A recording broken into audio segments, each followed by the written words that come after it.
My Brother Sam is Dead, Chapter 6.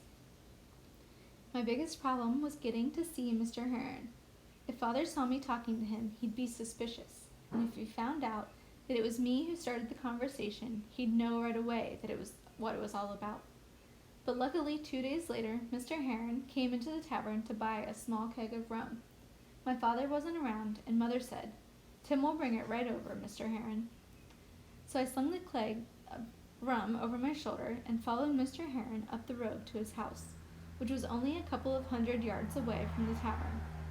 We went around to the back, and I carried the keg into the kitchen and set it up on the rack. He reached into his pocket and handed me a penny. "Thank you, sir," I said. "Have you thought any more about studying surveying with me some day?" "Well, I haven't, sir, but I was thinking, though, that I might like to earn some money at the job you mentioned before." "Ah," he said. "Your father changed his mind, did he?" "Yes, sir," I said. "He said it would be all right so as long as he didn't know anything about it. If I just went and didn't tell him anything, he said he wouldn't object." Mr. Heron put his hand on my arm and gave me a little squeeze. "That's a lie, isn't it, Timothy?" I got hot and blushed. "I guess so, sir." He let go of my arm.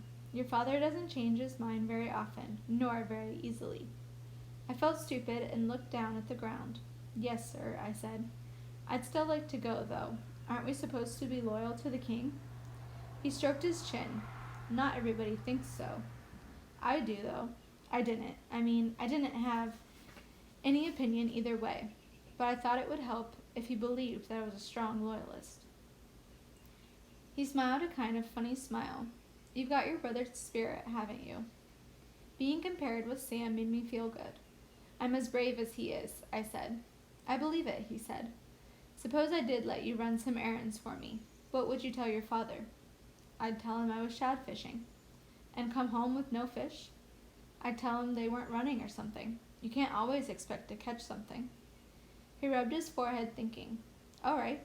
If you come up early tomorrow morning, I'll have something for you to do to earn a shilling or so."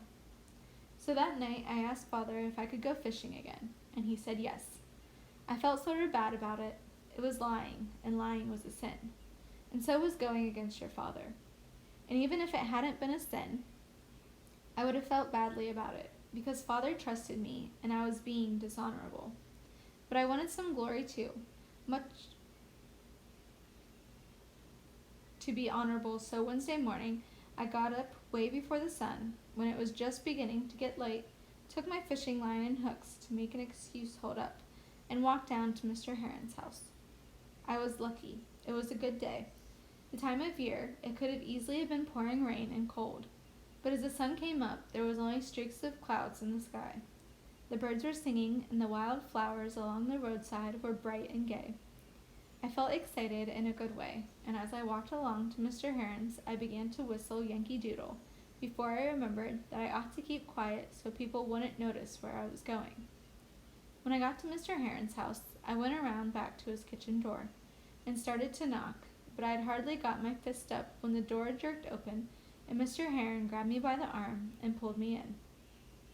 We walked down a hall and into his study. It seemed awfully rich to me. There was a little stove there, with a few coals glowing, and a desk piled high with papers, and carpet on the floor, and some chests of drawers. He sat down at the desk, wrote something out on a piece of paper, and sealed it up. "Timothy, you'll have to move quickly. This message has to go to Fairfield. It will take you at least 5 hours to walk down there, and 5 to walk back. And you'll have to be home before dark in order not to raise suspicions. Have you ever been to Fairfield?" "A couple of times," I said, "with Father and Sam to get rum." "Then you know where the dock is. Now listen carefully. Just before you get to the dock, there's a road, off to the left. Down the road about a mile, there's a house with a white siding and green trim. Knock there. Ask for Mr. Burr, and give him this letter. He'll give you a shilling. Right, now repeat it back." I did so. Then I tucked the letter down inside my shirt and left, slipping out the back way and through his pasture before I cut back onto the road. The sun was now up and was rising over the meadowland to the east. I judged it to be about 7 o'clock. The sun wouldn't go down again until around 7 at night. which gave me 12 hours, plenty of time if I walked along swiftly. In fact, if everything went well, I could easily be back in the middle of the afternoon, which might even give me some time to catch a few shad to show Father. I hid the fishing tackle behind a stone wall just in case. I moved at a brisk pace. Despite the sun, the air was morning cool and fresh. It was nice weather for walking, and I felt excited, not scared. I was worried about dropping the letter, though, and I kept touching it to make sure that it hadn't fallen out of my shirt. After a while, I came to the place where the road from the center runs into Fairfield Road. I stopped for a minute to rest and see if I could find a better way to stow the letter so it would be safe. I was trying to find a way to hitch it under my belt when I heard somebody shout. I looked up. Betsy Reed was coming down the road from the center. "Hello, Tim," she said. "Hello." She came up to me. "What are you doing here? What's that?" Hastily, I shoved the letter back into my shirt. "Nothing," I said. "Well, it isn't nothing," she said. "It's a letter," she smiled. "You've got a girlfriend." "No," I said. "I have to go. I'm kind of in a hurry." "I'll walk with you," she said. "Where are you going?" It made me nervous having her walk along with me. She wasn't suspicious of anything, and I didn't think she would go down to the tavern and tell Father she'd seen me. But if she should happen accidentally to bump into him, she might say something. "I'm going fishing," I said. "Fishing? On the Fairfield Road?" "There are shad in the mill stream." "Well, you're going the wrong direction," she said. "Oh, well, I know that. I was up there already, but there weren't any shad, so I'm going someplace else now." I was blushing from telling so many lies. Lying is a sin. "Don't you want to know where I'm going?" she said. "Sure," I said. "I'm going down to Horseneck. Guess what doing?" It was better to have her talk than me, because it saved me lying. "I don't know. Shopping for cloth?" "Guess again." Horseneck was down on Long Island Sound too, but much farther south than Fairfield. I couldn't figure out what she might be doing there. "Visiting your cousins?" "I don't have any cousins down there." "What then?" "Seeing Sam," she said. I stopped dead in the road. "Sam? Is he in Horseneck?" "I shouldn't tell you that. You're a Tory. Anyway, he's not there anymore. They've gone someplace else." We weren't walking along anymore, but facing each other. I was all excited. "How do you know Sam's there?" "Mr. Heron told me." "Mr. Heron? How does he know? He's a Tory." She frowned. "Well, I know that. But he said that Sam was there and a commissionary officer, scouting for beef." It didn't make any sense. Mr. Heron was supposed to be a Tory. He wasn't supposed to know where American commissionary officers were. Suddenly I realized I was wasting time. "Where is he now?" "I won't tell you. You're a Tory." "That's not fair, Betsy. He's my brother." "God, Tim, you're so You tried to shoot him." I blushed. "Is Sam all right?" "Yes, he was in a battle, I guess. I better not tell you about it." "You can tell me if it already happened, can't you?" "I better not," she said. "Listen," I said. "I better get going." We started walking. "Where are you off to in such a rush?" she said. "If you won't tell me anything, I won't tell you either." I thought that was a pretty smart answer. It was like one of Sam's telling points. "All right, sulk," she said. "Besides, I know you're carrying a love letter for somebody." "You've just got love on your mind because of Sam," I said. Something was puzzling me. "Betsy, how come Mr. Heron didn't tell me about Sam this morning?" "Because you're a Tory." "But so is he," I said. She stopped. "What were you seeing Mr. Heron about this morning?" I realized I made a bad mistake. "Oh, I just happened to go by his house this morning, and he was there." "There? Where?" "He was standing in the yard." "Doing what?" she asked. How do I know what he was doing? "He wouldn't have been standing. The letter. Tim, you're lying. The letter. He gave you the letter to carry. Tim, where are you going with that letter?" She was pretty excited and kind of bouncing around in front of me. "I have to go, Betsy." She jumped in my way. "Oh, no, you don't. Not until you tell me about the letter." She was bigger than me, but not by much, and I figured that since I was a boy, I could break away from her and run if she tried to stop me. "That's a private letter," I said. "I can't tell you about it." "Oh, no, Tim," she shouted. "Give me that letter." "No," I said. I tried to duck past her, but she jumped in front of me again. "Tim," she screamed, "you know what's in that letter? A spy report on Sam."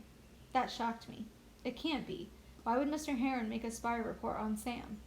"Not just on Sam, can't you see? He found out about Sam and the commissionary officer buying beef, and now he's sending news to the lobsterbacks, so they'll know where to find them, and kill them and steal the cows. Give me that letter." She snatched at my shirt, but I ducked back. "Don't, Betsy. It's Mr. Heron's." "Tim, you're going to get Sam killed. They'll set up an ambush for them and kill them all." "No, I said. "It's true, Tim. Figure it out. You can't deliver that letter." "I have to," I said. She stood in front of me, kind of begging. "Tim, let's open it and see. If there's nothing important in it, then you can deliver it." "I can't break the seal, Betsy. It's Mr. Heron's letter. I could be put in jail for that." "Tim, it's your brother they're going to kill.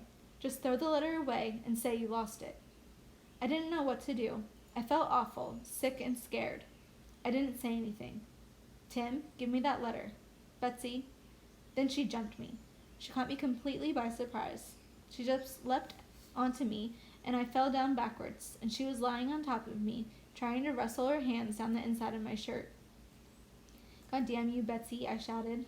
I grabbed her by the hair and tried to pull her head back, but she jerked it away from me. I began kicking around my feet, trying to catch her someplace where it would hurt, but she kept wriggling from side to side on top of me, and I couldn't get in a good kick. I hit her on the back, but in that position I couldn't get much force. "Get off me, Betsy." "Not until I get that letter," she said. She jerked at my shirt, trying to pull it up. I grabbed at her hands and twisted my body underneath her to turn over so I could be on top. But she pushed her whole weight down on me, grunting. So I slammed her hard as I could on the side of the head. "You little bastard," she shouted. She let go of my shirt with one hand and slapped me as hard as she could across my face. My nose went numb and my eyes stung and tears began to come. "Damn you," I shouted. I let go of her hand where she was clutching my shirt and grabbed her by the shoulders, trying to push her off me. She jerked my shirt up, grabbed the letter, and jumped to her feet. Without rising, I kicked out with my feet at her ankles. I got in a good one. She stumbled, but she didn't fall. By the time I got up, she was running down Fairfield Road as hard as she could, opening the letter as she went. I started to run after her, and then she flung the letter over her shoulder onto the road and disappeared out of sight around the next bend. I ran up to the letter and picked it up. It was rumpled and dirty. All it said was, "If this message is received, we will know that the messenger is reliable."